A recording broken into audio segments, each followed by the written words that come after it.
Chelsea Sherrod here with our Patriots beat writer Zach Cox to give you a recap of the NFL Draft Combine that wrapped up on Sunday, and for Zach to give us some more insight on the Patriots' plans heading into the draft. Zach, we know that the Patriots have a lot of needs that they want to address this offseason, one of them being at the wide receiver spot, and there are a lot of talented receivers in this draft class.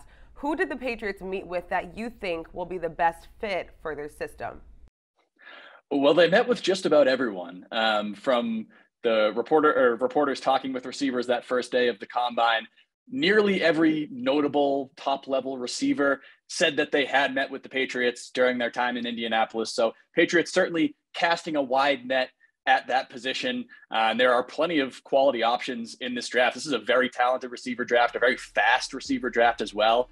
Someone who really stood out to me was Chris Olave, the wide receiver from Ohio State. He would have to be a first-round option if the Patriots want him, and there's a decent chance that he might not even slide down to them at number 21, but he's probably my number one Patriots receiver target in this draft. Then you get down to day two, you've got guys like Sky Moore from Western Michigan, Alabama's John Mechie, Jamison Williams will most likely be a day one guy, could slip to day two because of the injury concerns, but certainly a lot of talent at that position, and the Patriots certainly need some help there this offseason.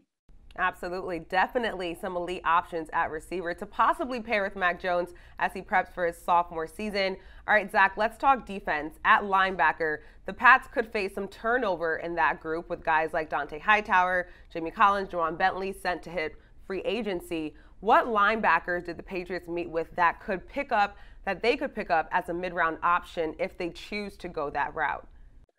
Yeah, you can make the argument that linebacker is the Patriots' number one need this offseason. It's certainly in the top two or three, and there are definitely some quality options there as well. One guy that really stood out to me is Troy Anderson. He's from Montana State, FCS guy. He's got a really interesting background. He was a linebacker / running back as a freshman at Montana State, was the Big Sky's freshman of the year. Then he switched to quarterback and was an all-conference quarterback his sophomore year, then switched full-time to linebacker, was an All-American and the FCS Defensive Player of the Year. Really smart player, really versatile player, and also tested really well at the combine. He was up near the top of the linebacker group in pretty much every drill that they ran out there in Indianapolis. I go back to what Gerard Mayo said a couple weeks ago, that the Patriots want to get faster on defense while still continuing to prioritize those versatile, smart players.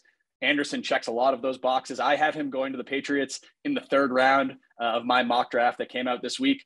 That might be a little unrealistic after his combine. You might see him go up a little bit earlier on day two, but definitely a Patriots target there for sure.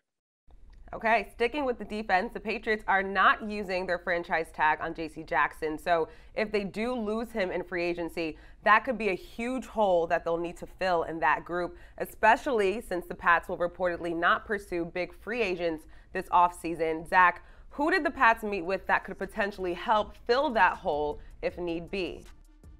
Yeah, I would say that cornerback is their number one position of need if they don't bring back J.C. Jackson, which, as you mentioned, does now seem unlikely.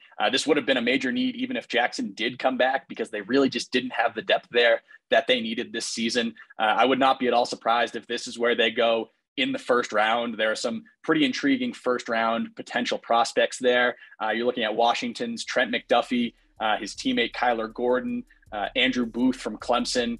There are definitely some intriguing options in that late first round range, probably even some that could be available if the Patriots trade back a bit, maybe into the early second round. But I would also not be at all surprised if the Patriots use 2 draft picks on cornerbacks this year, just because they really need to replenish that pipeline.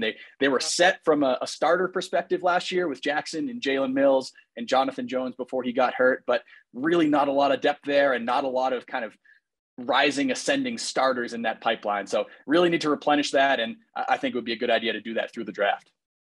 Okay, Zach, last question for you. We talked receivers, we talked linebackers, defensive backs. What is your overall takeaway from the combine for the Patriots? From a Patriots perspective, it's probably that there is a lot of talent at wide receiver. There is a lot of talent at cornerback. Those are obviously 2 positions of need for the Patriots this offseason. And just from an overall perspective, I was just blown away by how fast some of these players were. It was basically the fastest collection of wide receivers we've seen at the combine in maybe ever, at the very least, for a very long time. And then you even had some players at other positions that were really burning it up in Indianapolis. You said Jordan Davis, the nose tackle from Georgia, just ran an incredible 40 time at 340 pounds. I do caution fans that 40 times don't mean everything. You look at the historic 40 time rankings. Most of the players with the fastest 40 times have not gone on to be quality NFL players. So it's definitely not the end all be all, but it was pretty impressive to watch some of these guys run this past week in Indianapolis. Absolutely. Jordan Davis's 40 time was actually incredible. That's like my inspiration right now. All right. Thanks so much, Zach, for giving us this glimpse at who the Patriots and what the Patriots plans could be going into the NFL draft, which is April 28th through the 30th. PNC Bank, helping to make banking easier.